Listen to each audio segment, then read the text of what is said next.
In the summer of 2023, a mysterious bag of white powder was discovered in one of the most secure buildings in the world, the White House. It wasn't a TV drama. It was real. Surveillance, lockdowns, elite investigations, and still, no clear answers. Who left it? Why? And how did it get past the tightest security on the planet?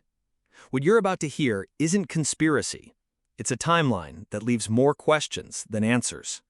Stay with us until the very end.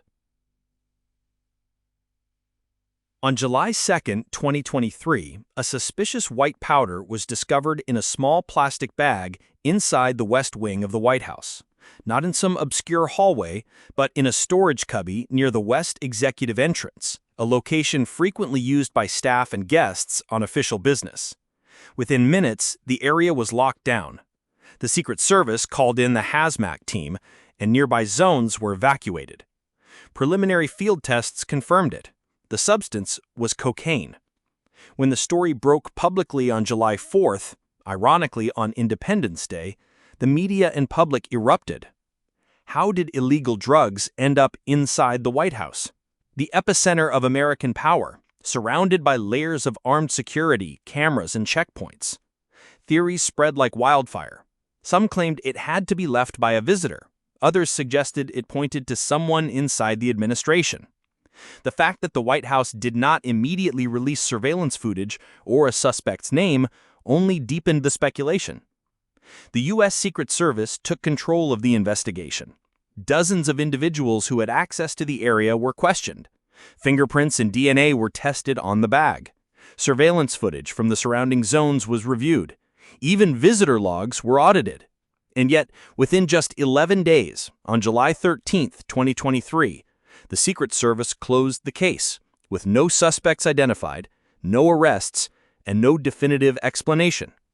The stated reason? Lack of physical evidence. This only added fuel to the fire. Why did the investigation wrap up so quickly? Why were security cameras in one of the most surveilled buildings in the world not conclusive? Critics pointed out that the White House has layers of access control. Everyone coming in must go through rigorous screening. Phones are logged. Visitors are watched. Was someone being protected?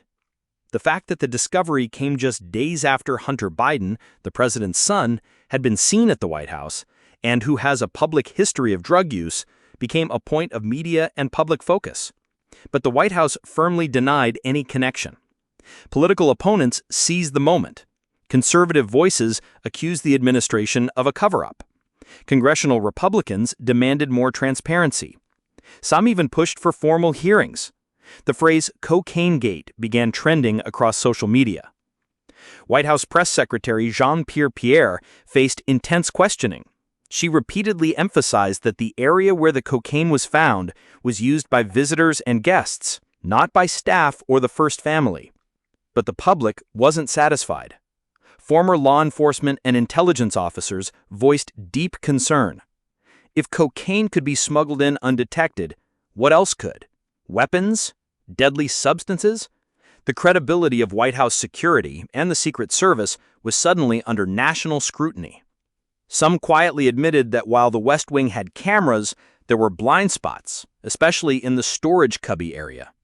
Others suggested the security protocol may have been deliberately circumvented.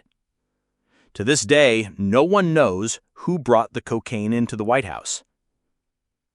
Was it a careless visitor? A political staffer? Someone with more power than we'll ever know?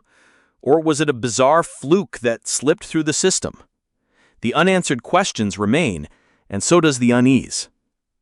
No matter how it happened, the 2023 White House cocaine incident marked a disturbing first in American history. It shattered the illusion that some places are impenetrable. It reminded the world that even the highest levels of power are not immune to chaos, secrecy, and scandal. And it left behind a troubling mystery. How much do we really know about what goes on behind closed doors, even at the very top?